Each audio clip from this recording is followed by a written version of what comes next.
Charlotte's Web, Loneliness. The next day was rainy and dark. Rain fell on the roof of the barn and dripped steadily from the eaves. Rain fell in the barnyard and ran in crooked courses down into the lane where thistles and pigweed grew. Rain spattered against Mrs. Zuckerman's kitchen windows and came gushing out of the downspouts. Rain fell on the backs of the sheep as they grazed the meadow. When the sheep tired of standing in the rain, they walked slowly up the lane and into the fold. Rain upset Wilbur's plans. Wilbur had planned to go out this day and dig a new hole in his yard. He had other plans, too. His plans for the day went something like this. Breakfast at 6:30, skim milks, crusts, middlings, bits of donuts, wheat cakes with drops of maple syrup sticking to them, potato skins, leftover custard pudding with raisins, and bits of shredded wheat. Breakfast would be finished at 7. From 7 to 8, Wilbur planned to have a talk with Templeton, the rat that lived under his trowel. Talking with Templeton was not the most interesting occupation in the world, but it was better than nothing. From 8 to 9, Wilbur planned to take a nap outdoors in the sun. From 9 to 11, he planned to dig a hole or trench and possibly find something good to eat buried in the dirt. From 11 to 12, he planned to stand still and watch flies in the boards, watch bees in the clover, and watch swallows in the air. 12 o'clock lunchtime, middlings, warm water, apple parings, meat gravy, carrot scrapings, meat scraps, stale hominy, and the wrapper off a package of cheese. Lunch would be over at 1. From 1 to 2, Wilbur planned to sleep. From 2 to 3, he planned to scratch itchy places by rubbing against the fence. From 3 to 4, he planned to stand perfectly still and think of what it was like to be alive, and to wait for Fern. At 4 comes supper, skim milk, provender, leftover sandwich from Lurvy's lunchbox, prune skins, a morsel of this, a bit of that, fried potatoes, marmalade drippings, a little more of this, a little more of that, a piece of baked apple, a scrap of upside-down cake. Wilbur had gone to sleep thinking about these plans. He awoke at 6 and saw the rain, and it seemed as though he couldn't bear it. I get everything all beautifully planned out, and it has to go and rain, he said.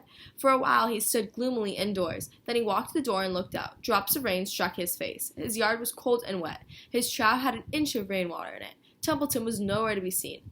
"Are you out there, Templeton?" called Wilbur. There was no answer. Suddenly Wilbur felt lonely and friendless. "One day just like another," he groaned. "I'm very young. I have no real friend here in the barn. It's going to rain all morning and all afternoon, and Fern won't come in such bad weather. Oh, honestly." And Wilbur was crying again for the second time in 2 days. At 6:30, Wilbur heard the banging of a pail. Lurvy was standing outside in the rain stirring up breakfast. "Come on, pig," said Lurvy. Wilbur did not budge. Lurvy dumped the slop, scraped the pail, and walked away. He noticed that something was wrong with the pig. Wilbur didn't want food. He wanted love. He wanted a friend, someone who would play with him. He mentioned this to the goose, who was sitting quietly in the corner of the sheepfold. "Will you come over and play with me?" he asked. "Sorry, Sawney, sorry," said the goose. "I'm sitting on my eggs. 8 of them. Gotta keep them toasty warm, and I have to stay right here. I'm no flibberty-gibbety-gibbet. I do not play when there are eggs to hatch. I'm expecting gooselings." "Well, I didn't think you would expecting woodpeckers," said Wilbur bitterly. Wilbur next tried one of these lambs. "Will you please play with me?" he asked. "Certainly not," said the lamb. "In the first place, I cannot get out into your pen, as I am not old enough to jump over the fence. In the second place, I am not interested in pigs. Pigs mean less than nothing to me." "What do you mean less than nothing?" replied Wilbur. "I don't think there is any such thing as less than nothing. Nothing is absolutely the limit of nothingness. It's the lowest you can go. It's the end of the line. How can something be less than nothing? If there was something that was less than nothing, then nothing would not be nothing. It would be something, even though it's just a very little bit of something. But if nothing is nothing, then nothing has nothing that is less than it is." "Oh, be quiet," said the lamb. "Go play by yourself. I don't play with pigs." Sadly, Wilbur laid down and listened to the rain. Soon he saw the rat climbing down a slanting board that he used as a stairway. "Will you play with me?" said Templeton. "Will you play with me, Templeton?" asked Wilbur. "Play," said Templeton, whirling his whiskers. "Play? I hardly know the meaning of the word." "Well," said Wilbur, "it means to have fun, to frolic, to run, and to skip, and to make merry." "I never do those things if I can avoid them," replied the rat sourly. "I prefer to spend my time eating, gnawing, spying, and hiding. I am a glutton, not a merry marker. Right now I'm on my way to go through trow to eat your breakfast. Since you haven't got sense enough to eat it yourself," and Templeton, the rat, crept stealthily along the wall and disappeared into a private tunnel that he had dug between the door and the trowel in Wilbur's yard. Templeton was a crafty rat, and he had things pretty much his own way. The tunnel was an example of his skill and cunning. The tunnel enabled him to get from the barn to his hiding place under the pig trough without coming out into the open. He had tunnels and runways all over Mr. Zuckerman's farm and could get from one place to another without being seen. Usually he slept during the daytime and was abroad only after dark. Wilbur watched him disappear into his tunnel, and the moment he saw the rat's sharp nose poke from underneath the wooden trough. Cautiously, Templeton pulled himself up over the edge of the trough. This was almost more than Wilbur could stand. On this dreary, rainy day, to see his breakfast being eaten by somebody else. He knew Templeton was getting soaked out there in the pouring rain, but even that didn't comfort him. Friendless, dejected, and hungry, he threw himself down in the manure and sobbed. Later that afternoon, Lurvy went to Mr. Zuckerman. "I think there's something wrong with that pig of yours. He hasn't touched his food." "Give him 2 spoonfuls of sulphur and a little molasses," said Mr. Zuckerman. Wilbur couldn't believe what was happening to him. When Lurvy caught him and forced the medicine down his throat, this was certainly the worst day of his life. He didn't know whether he could endure the awful loneliness any more. Darkness settled over everything. Soon there were only shadows and the noises of the sheep chewing their cuds and occasionally the rattle of a cow chain up overhead. You can imagine Wilbur's surprise when out of the darkness came a small voice he had never heard before. It sounded rather thin, but pleasant. "Do you want a friend, Wilbur?" it said. "I'll be a friend to you. I've watched you all day, and I like you." "But I can't see you," said Wilbur, jumping to his feet. "Where are you, and who are you?" "I'm right up here," said the voice. "Go to sleep. You'll see me in the morning." Charlotte. The night seemed long. Wilbur's stomach was empty, and his mind was full. And when your stomach is empty and your mind is full, it's always hard to sleep. A dozen times during the night, Wilbur woke and stared into the blackness, listening to the sounds and trying to figure out what time it was. A barn is never perfectly quiet. Even at midnight, there is usually something stirring. The first time he woke, he heard Templeton gnawing a hole in the grain bin.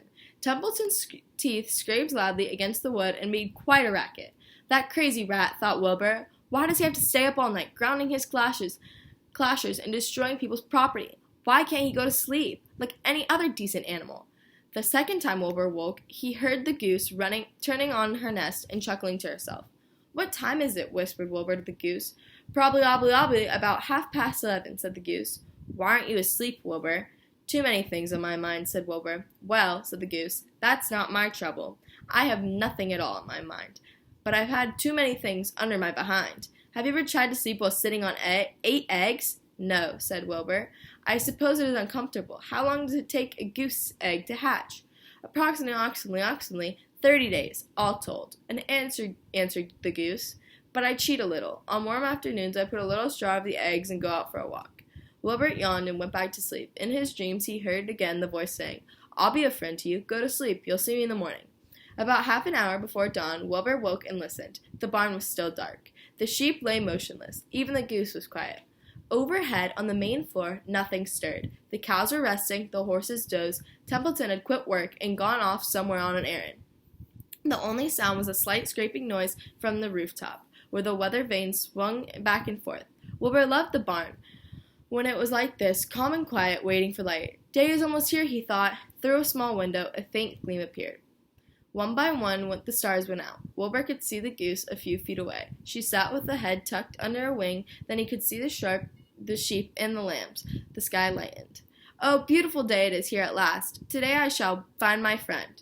Wilbur looked everywhere. He searched his pen thoroughly. He examined the window ledge, stared up at the ceiling, but he saw nothing new. Finally, he decided he would speak up. He hated to break the lovely stillness of dawn by using his voice, but he couldn't think of any other way to locate the mysterious new friend who was nowhere to be seen. So Wilbur cleared his throat. "Attention, please," he said in a loud, firm voice. "Will the party who addressed me at bedtime last night kindly make himself or herself known by giving an appropriate sign or signal?" Wilbur paused and listened. All the other animals lifted their heads and stared up at him. Wilbur blushed. But he was determined to get in touch with his unknown friend. "Attention, please," he said. "I will repeat the message. Will the party who addressed me at bedtime last night kindly speak up? Please tell me who you are. If you're my friend—" The sheep looked at each other in disgust. "Stop your nonsense, Wilbur," said the oldest sheep. "If you have a new friend here, you are probably disturbing his rest, and the quickest way to spoil a friendship is to wake somebody up in the morning before he is ready. How can you be sure your friend is an early riser?" "I beg everyone's pardon," whispered Wilbur. I didn't mean to be objectionable. He lay down meekly in the manure, facing the door. He did not know it, but his friend was very near, and the old sheep was right. The friend was still asleep. Soon, Lou reappeared with slops for breakfast. Wilbur rushed out, ate everything in a hurry, and licked the trout. The sheep moved off down the lane, and Gander waddled along behind them, pulling grass. And then, just as Wilbur was settling down for his morning nap, he heard again the thin voice that had addressed him the night before. "Salutations," said the voice.